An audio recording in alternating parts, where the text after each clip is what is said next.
Wes Anderson is my problematic fave. I'll just be honest. Like he really is. Got the poster in my room. I feel like he makes the kind of movies that are targeted towards me specifically. Like I love an aesthetically pleasing set. I love good music. I love great writing. I love a story within a story within a story. Like he does that very well, and it's targeted, and he knows what the film bros and girlies want to see, and he puts them in movies. He put Steve Carell in this movie, and it's like I cannot not watch it now. What's upsetting about him is that like there's hardly any people of color in his movies. He uses Jeffrey Wright once in like every movie, and then like he isn't seen again. The last movie, this movie that Jeffrey Wright was in, most of his scenes were like narration, so he wasn't even in it that much. Like he has a problem with casting people of color in prominent roles in his movie, and it's upsetting beyond belief. Also, the way he films women, some of it is good, some of it isn't.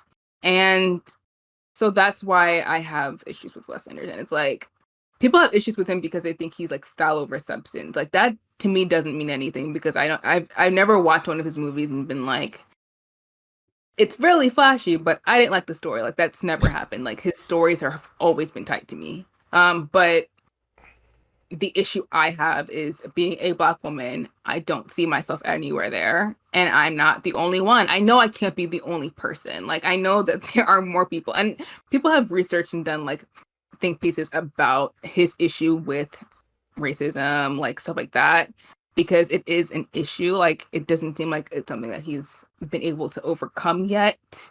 I think he's tried and it hasn't fully worked. So I'm still gonna watch the movie, yes, but like I'm angry about it to a certain degree. I share those feelings as a fan of Wes's work. I think he's one of the most talented directors, like not even directors, just creatives out there. And you know, and it's weird because we're coming into a broader topic of diversity, and I'm not gonna you know excuse, but I think for some people, I don't think it's naturally intentional.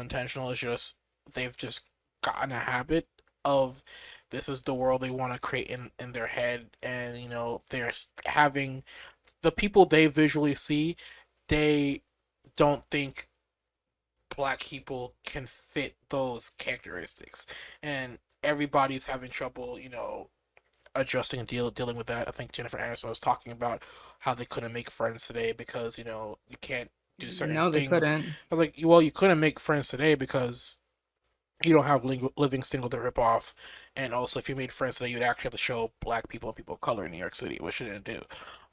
But yeah, it's hard, and it's one of those things where I kind of have to, you know, turn off that side of my brain, which it's sad as a black person, as a creative, that I have to do with certain mediums. But if I watch everything saying angry all the time, I'm not gonna have the love and passion and enjoyment I have for the industry that I currently have now. I want some more people to point it out to him so that he changes it. That's what I want more than anything. And hopefully it happens because I think the same thing was kind of happening with Greta Gerwig as well as Noah Baumbach, and they're all friends. So I think someone pointed it out to her and was like, "Yo, like there aren't white people in your movies." And so I think with Barbie, she is trying to change that. Um, Baumbach was doing a similar thing where in his most recent film, White Noise, Jodie Smith Turner was in a role. I think Don Cheadle was also a prominent role in that. So like, it seems like they're trying to get better, and maybe we just need to keep complaining about it until they change. Like, that's my plan. My plan is to just keep complaining about it, I mean, that at the and end it's of not a the complaint. It's just like a please do better in your diversity because it's 2023. no, it's an actual critique. Did you like that clip? Well, you can listen to the entire podcast because the 16mm Film Crew podcast is available on all major podcast platforms.